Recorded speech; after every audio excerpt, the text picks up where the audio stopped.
Back onto Article 5. Representative Kazarian. Thank you, Mr. Speaker. Please excuse my enthusiasm earlier with turn on my light early. I would like to introduce Amendment LC 000-862-4. Representative Kazarian moves Amendment LC 000-862-4. That is seconded by Representative Ruggiero, Representative Almeida, Representative Speakman, Representative Rangland-Vassell, Representative Fogarty, Representative Cortvriend, Representative Hall, Representative Lombardi, Representative Tanzi, Representative Kislak, Representative Walsh. Proceed, Representative. Thank you, Mr. Speaker. Today I am introducing a budget amendment which, yes, includes an increase in a tax. In this case, it would be the hotel tax, a modest increase from 5% to 5.5%. In order to raise ample revenue. And Rep. Knight stole my idea, my thunder, we think alike, which is to make an investment so that we can include $500,000 in our budget for the Pay for Success program. It's a great opportunity and we can get a significant return on this investment. I've said this to a couple of you today and over the past few days, if this were an infrastructure project, we would call it shovel ready. It is an effort to abolish homelessness in our state. I know we have ideas about sort of the spirit in which amendments are proposed here on the floor, and I think this is something that would be a win for all of us. This is not a net new program for the coming fiscal year, and if we were to fund it. So let me talk first about what happens if we don't appropriate these funds.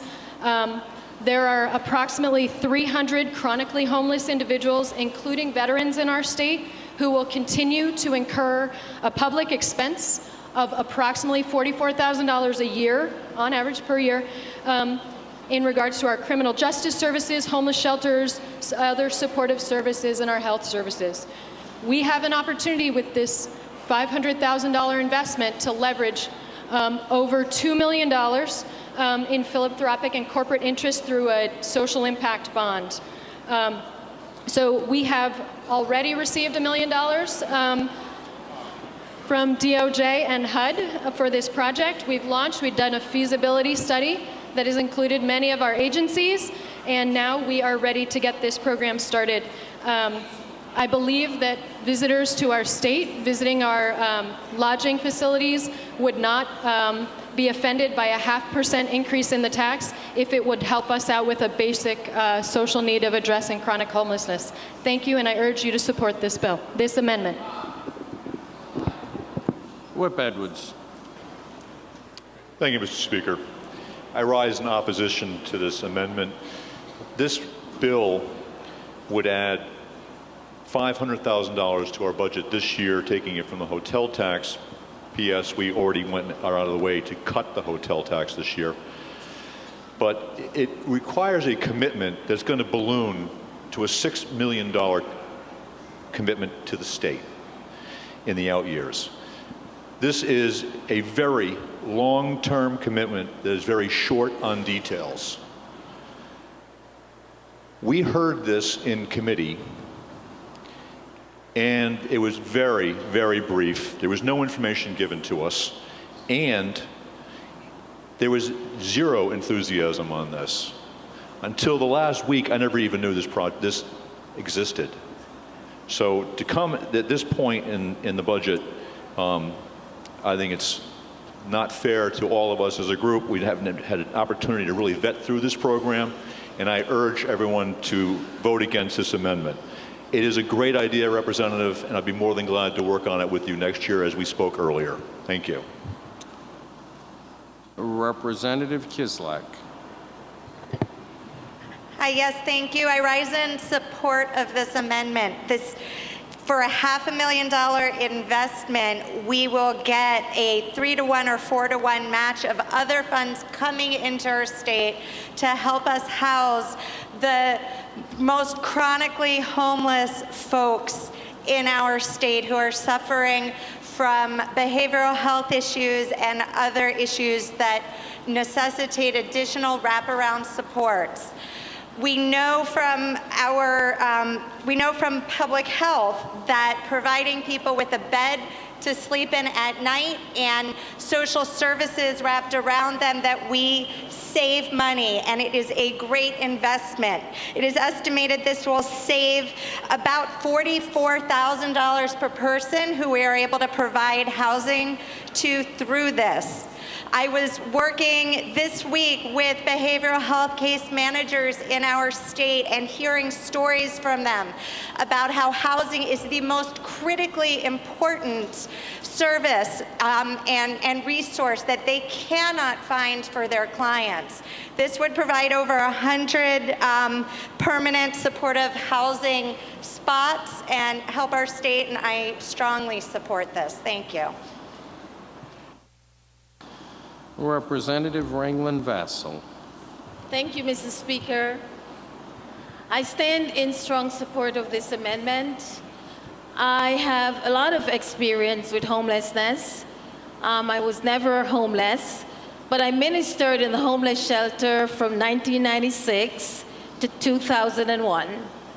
And many of the men, there were 50 men who would line up for a bed, and many of them, Mr. Speaker, and my worthy colleagues, they worked. They worked at jobs. And while they were in the homeless shelter at night, their wives and children were in the women's shelter. I ministered at the men's shelter. There were veterans in the homeless shelter. There were people that faced drug addiction in the homeless shelter that I ministered for 5 years. What we will do with this investment, Mr. Speaker and my worthy colleagues, we will reduce domestic violence. We will reduce the number of people who are in prison or keep going back and forth. And let me remind all of us that 2 weeks ago, a homeless person was run over and he died. Let me remind all of us that this last week, maybe 5 minutes walking distance from here, a homeless person was stabbed to death. We can fix this. This is an investment that I think we can do. It's a moral imperative.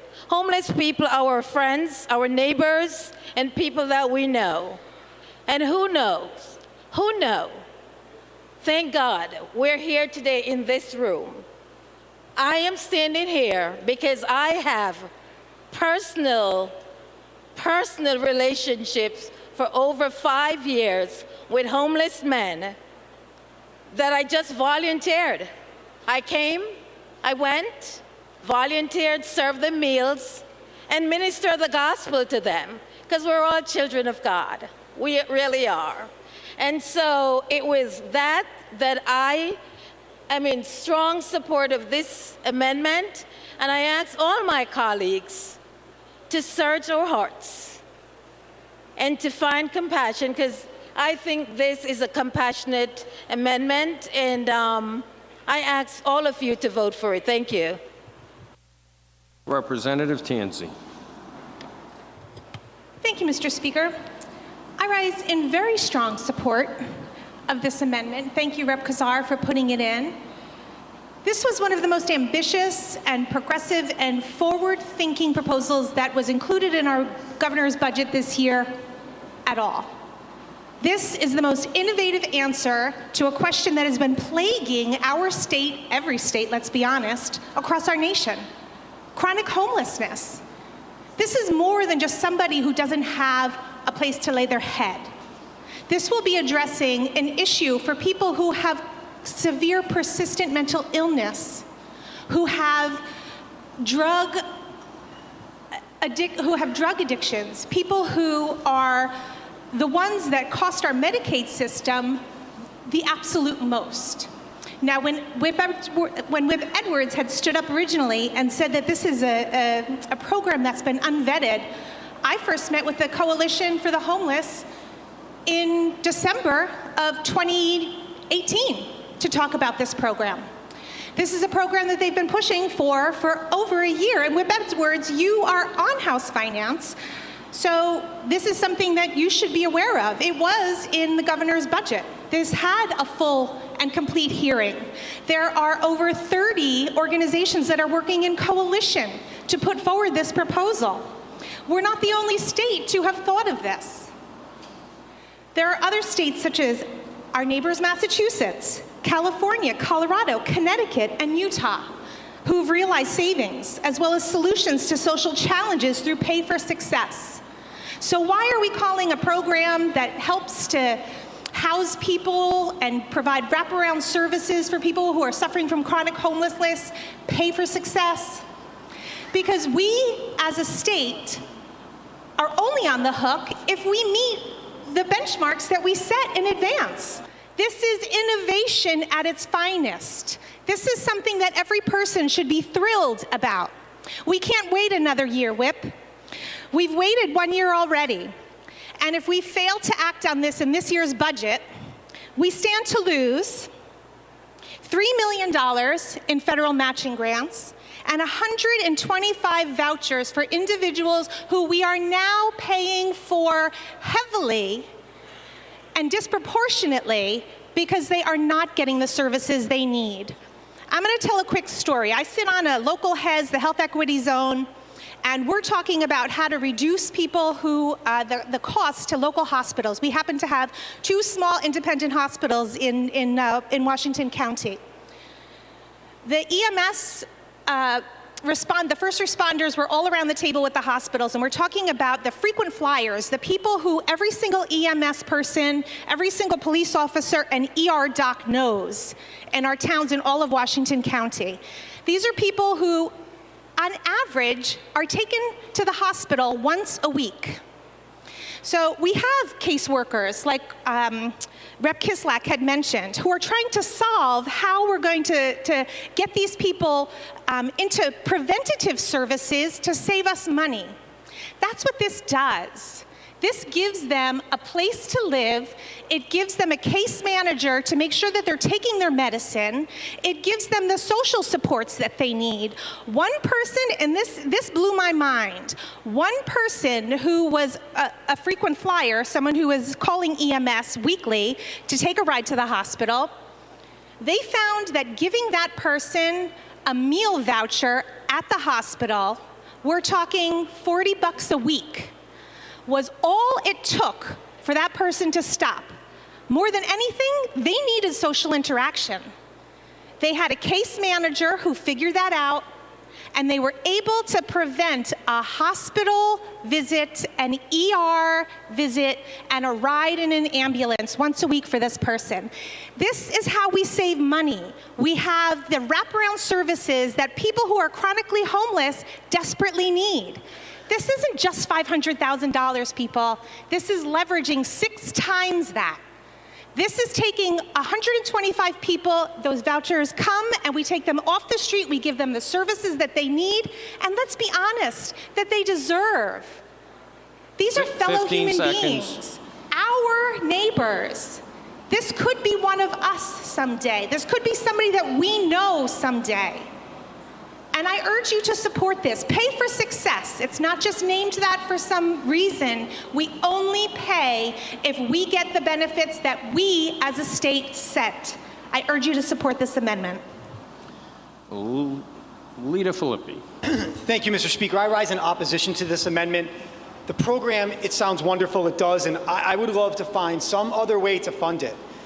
But when people come to, I own a hotel, they look at the taxes, the 7%, the 5%, the 1% local tax. That's just on their hotel.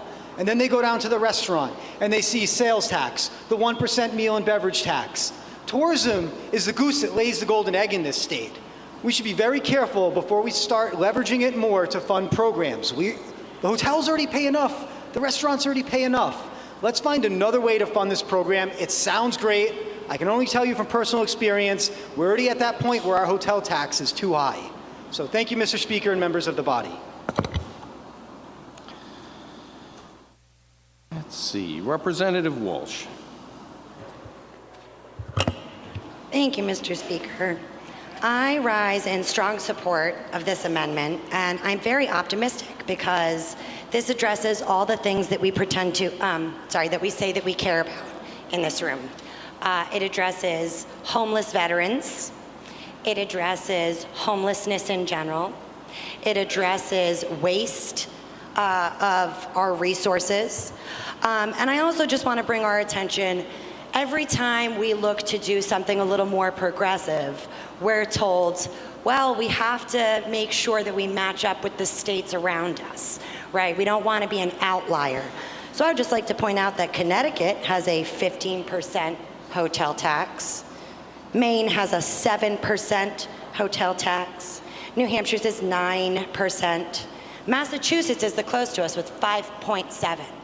So we would still be the lowest hotel tax in the area. And yes, we do have a wonderful tourism industry, which is why I imagine it's so hard to get service industry raises every year. But that being said, there are also a great number of states that have a tax on wine and liquor, and we don't. So I think it kind of evens out in the end. Also, as I've mentioned on a number of occasions, my brother, whom I love very dearly, is a homeless heroin addict. Nobody picks that life. Nobody wakes up one day and goes, you know, I know that my mom and dad take really good care of me and love me, but I bet you that being homeless and drug addicted would be so much more fun. This is not a choice. These are people who are having the worst periods of their lives. And what do we do up here? We say, don't give them money or you'll get fined. We say, don't panhandle on the corners because we don't like to see homelessness. And yet when we stand here and ask for half of the investment that we were willing to give one individual doctor, we're told that it's too much, that $500,000 divided by 300 people is just too much. And we don't care about those 300 people as much as we care about the important select few who can do us favors back. It is deeply frustrating to me that I have to try and convince you people that our homeless neighbors are people too. It's really disappointing. It hurts. But I shouldn't have to convince all of my colleagues who are self-described fiscal conservatives that it just makes financial sense when you put in a $500,000 investment and get $3 million back. That's just good business sense. I urge my colleagues to move passage of this, or else we will know that all the talk that we have about taking care of the least among us is just talk. Thank you, Mr. Speaker. Representative Handy. Thank you, Mr. Speaker. I'm going to differ with a lot of my colleagues on just one word that they were using. They were calling it progressive. I actually think this is a conservative principle that we can look to, because this is talking about having the private sector really helping to save money for government and paying them for that success. That's why it means pay for success. This is actually a concept that's been talked about for a while. It's actually very effective in been very effective in Connecticut and Massachusetts, saving millions of dollars in those states in terms of Medicaid dollars and other criminal justice dollars. And so I'd urge my colleagues to look at this again, give it another chance here, because this is something that is based on success. It's already happened in other states. And again, it's based on a much more conservative principle in terms of having someone come out and say, we're going to save you $1 million and we're going to find dollars to pay for that in another way, but with less money than was saved. And for folks that didn't see it, you ought to look around in your emails. You got an email from Frank Nolan. Many of us know him from the decades, the years he's worked up here on homelessness. He's in Florida now, but he sent us, I think, a very compelling email talking about this. But again, I just want to get back to the idea of both colleagues on the left and right, or both sides of the aisle, remembering this is actually more of a conservative principle and one that I think progressives and conservatives should be able to embrace. Thank you very much, Mr. Speaker. I appreciate it. Representative McLaughlin. Mr. Speaker, members of the Assembly, I applaud the representative who put in this, it's great, but I just want to, what really bothers me is, okay, veterans were mentioned. We have Operation Stand Down, okay? Now, sure, they get some federal funding, but most of their dollars come out of generosity. The general public as a whole, we have the Salvation Army, okay? You see them all the time at Christmas time. The generosity of the public, okay, meets a lot of those needs. If I had $1 million, I'd give you $1 million. You know, I have to look to we look to the public sector to fund these things. But what I want to reiterate, Operation Stand Down, okay, for 3 days and 3 nights. How many have ever been to one? All right. What we do, we make sure that every veteran is screened, gets dental care, health care, and a place to stay. You know? And that's all privately funded. So to say our veterans are being left homeless, no. You got to pick yourself up and stand up. You know, sure, there are some of those who are mentally impaired and can't do that. We need resources for them. But, you know, with that said, I'd like to, you know, support this amendment. But basically, there needs, the needs of the private sector and what they do should never be forgotten.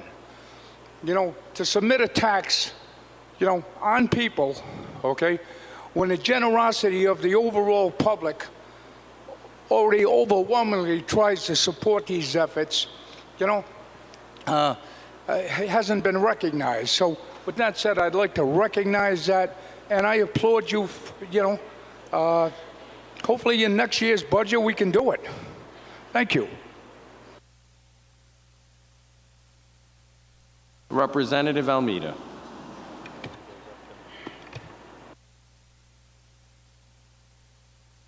Thank you, Mr. Speaker. Rep. Kazarian, thank you for taking the lead on this. It's a good amendment. Representative Masha Wrangler. My mother-in-law, in her church, the guy that got run over, he went to her church. Everybody up here brought up all different ideas about why we should or should not do this. But when we got elected up here, and I'm going to say 100 times, this is the house of the people. And for every rep that was up here speaking, was speaking for the people. We're forgetting our way. We're forgetting our way that we're here to help. Representative Kazarian's amendment does just that. She's trying to help.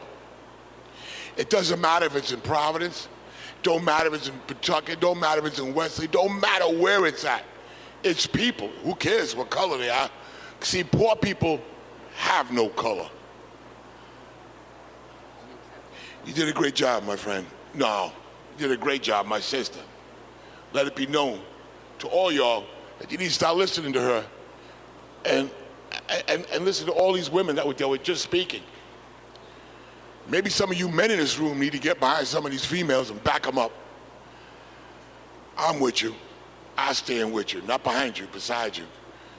Keep on doing what you're doing. I support this bill, not because of what she's trying to do only, but because we're trying to save lives.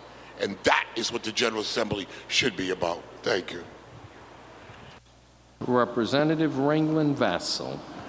Thank you, Mr. Speaker. I just wanted to add, I want to put this out there, that students are homeless too. A couple weeks ago, I was working with a student, and student started sleeping. So I was working with him, and I said, you're falling asleep. You can't sleep. I'm here to help you. And he said, Miss, I'm tired. You're tired?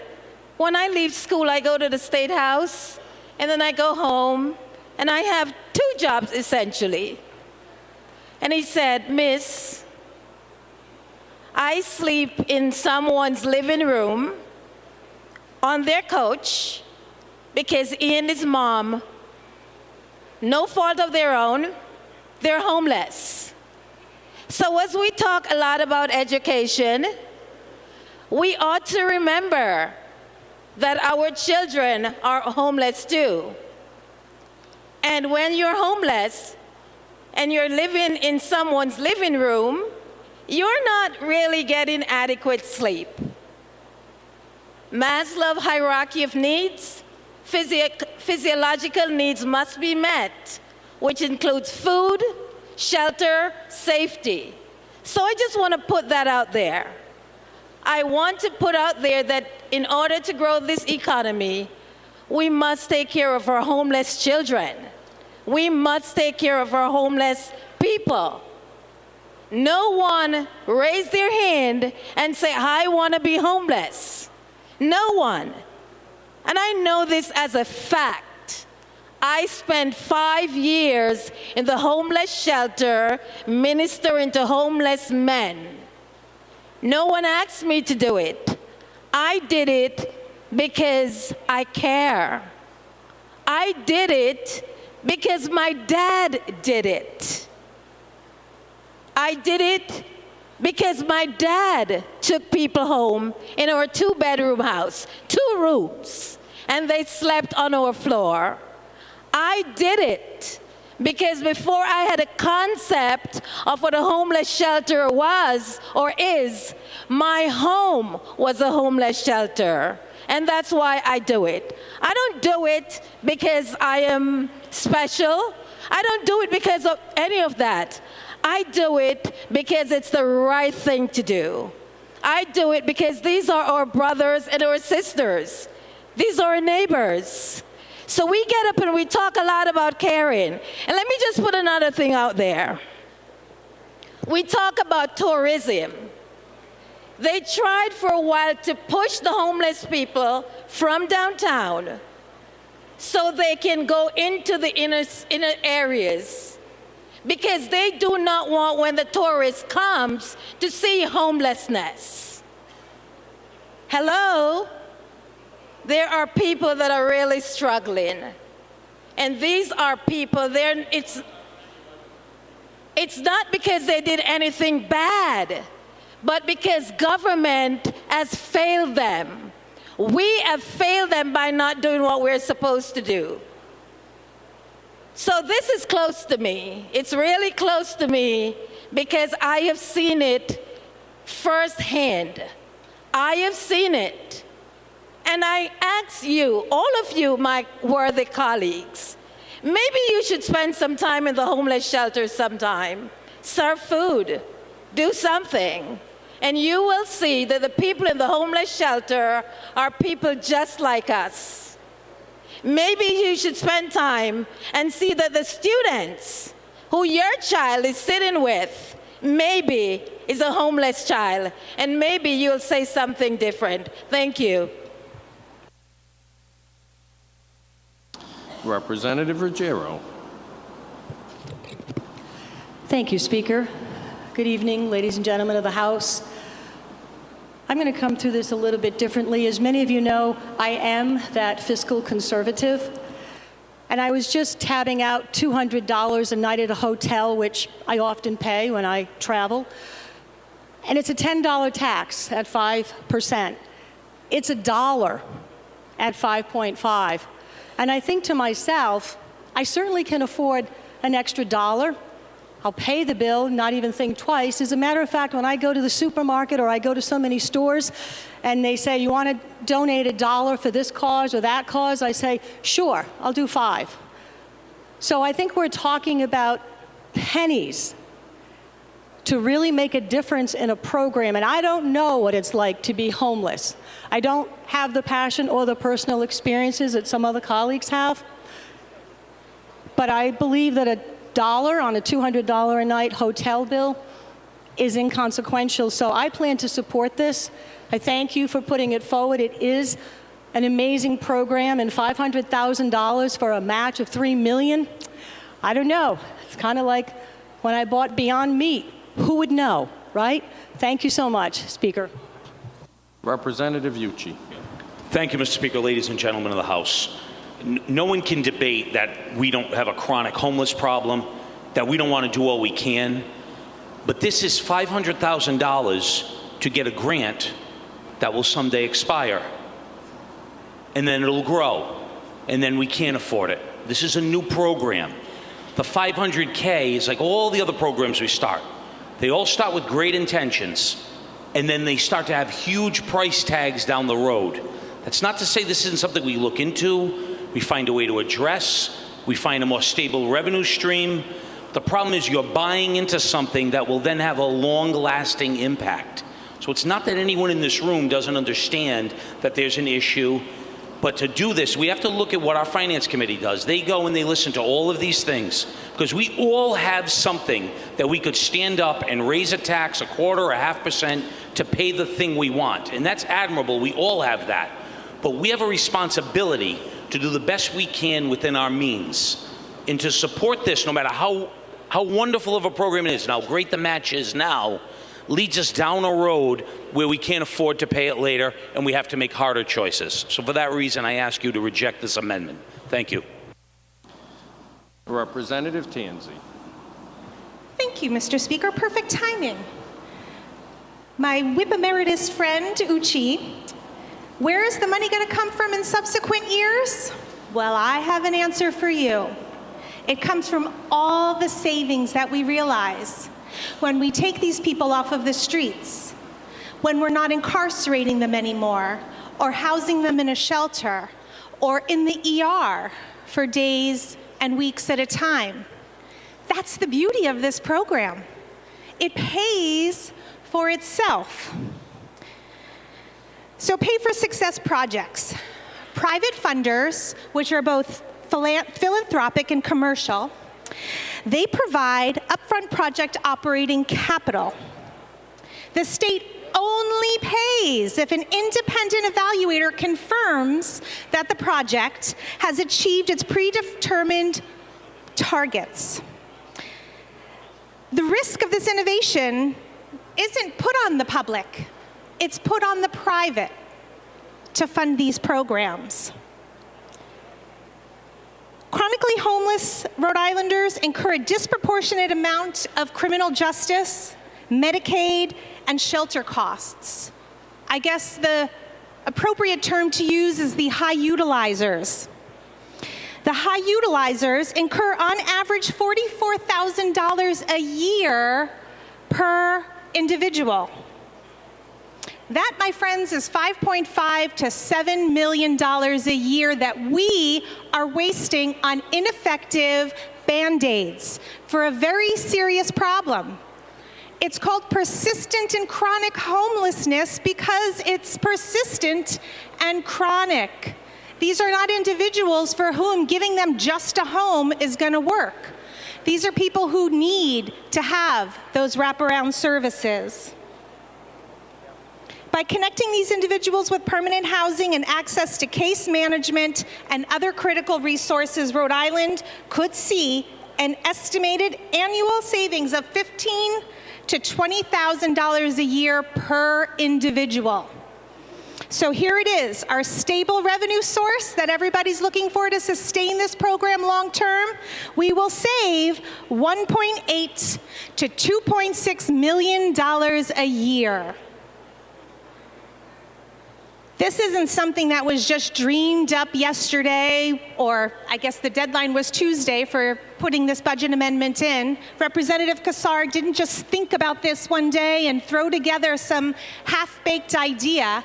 This is a program that the state's been working on since 2016, ladies and gentlemen. It's when we got our first grant from HUD to get this program started. Clock is ticking. If we don't pass this $500,000 out of general revenues in this budget today, we stand to lose everything that we've been working on to build this program for 3 years. And all the money that we have guaranteed from the feds, all the risk-free money that the investors will pay. It's called Pay for Success for a reason. We only pay if they reach the benchmarks. This is the most fiscally responsible thing that we as a state can do, and I urge you to support it. Thank you. Representative Kazar.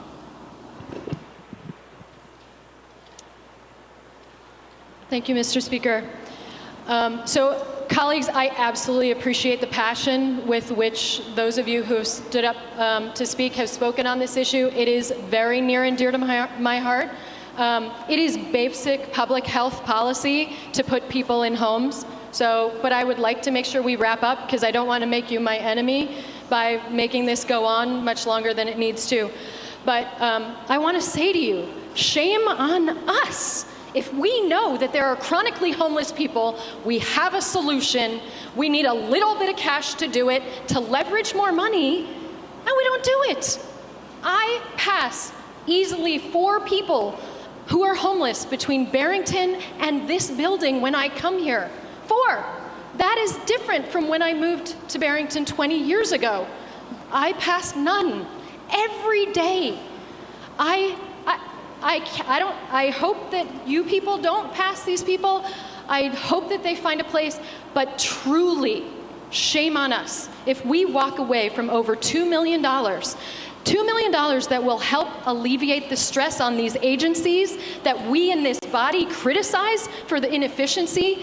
Shame on us if we do anything, if we turn away money that will help us keep people out of jail.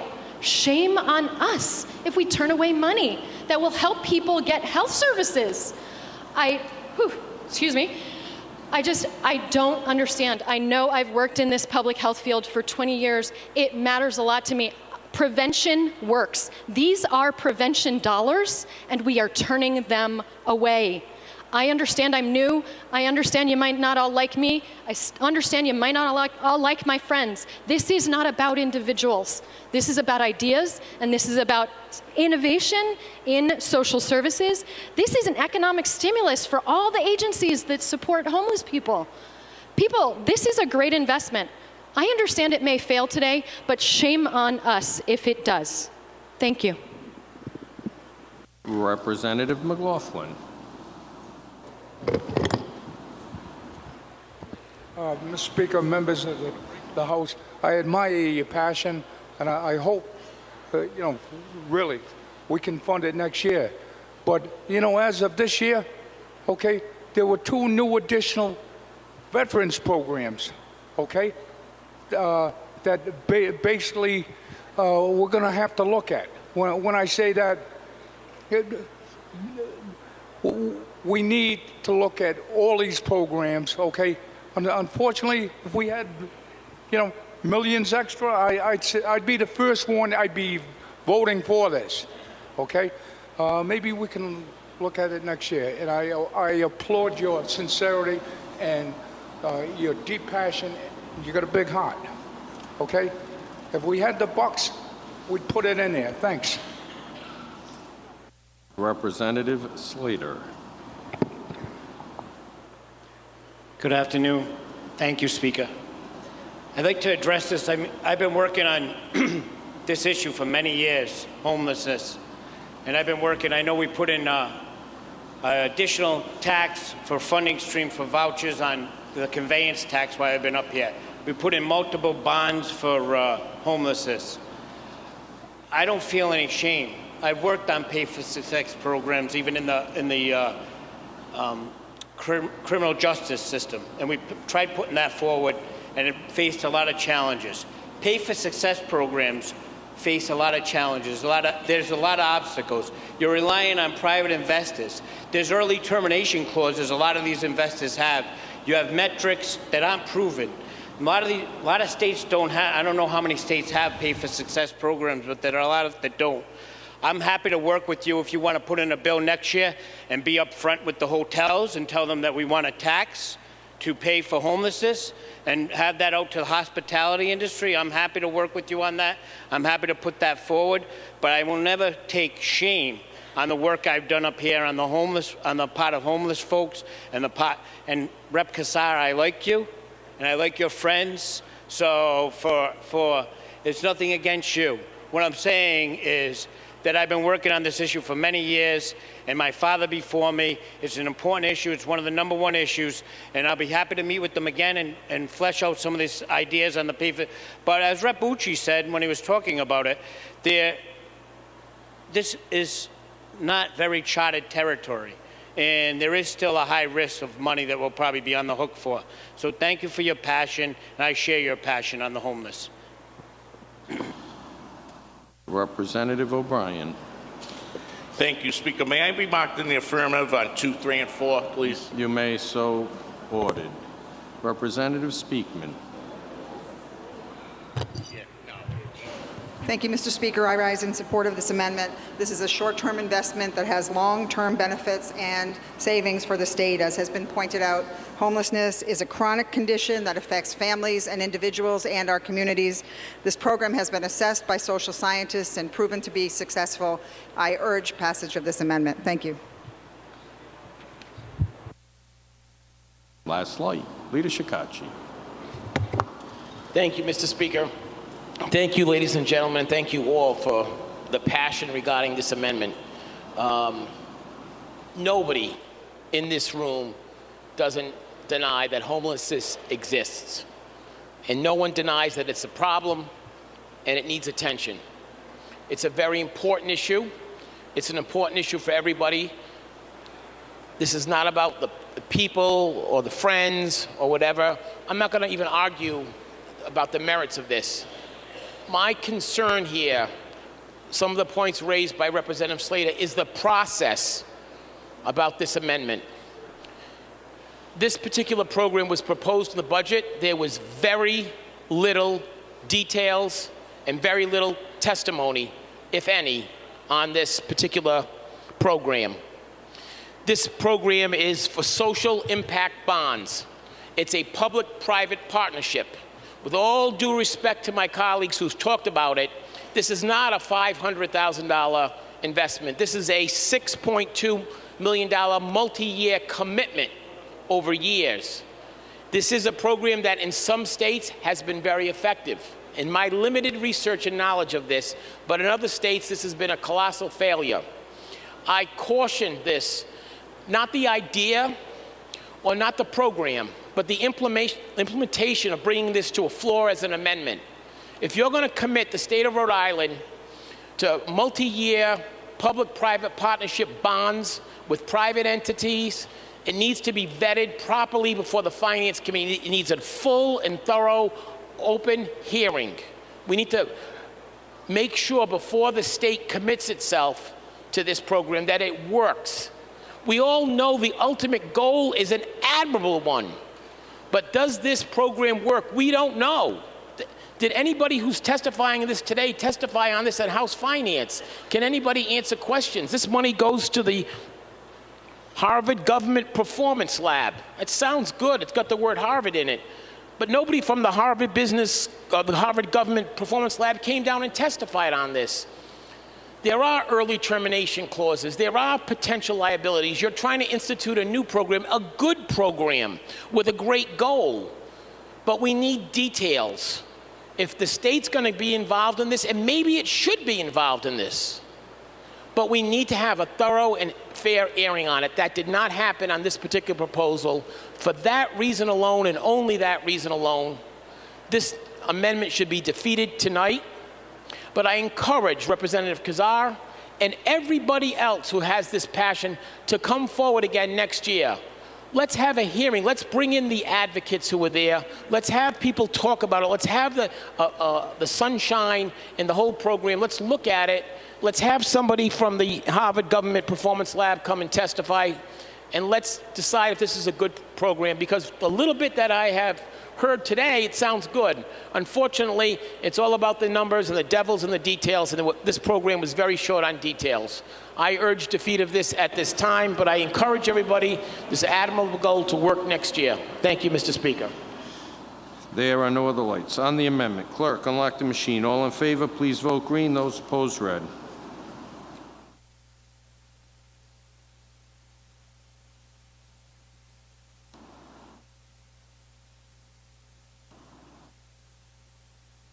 Clerk, lock the machine. 18 in favor, 55 opposed. The amendment failed.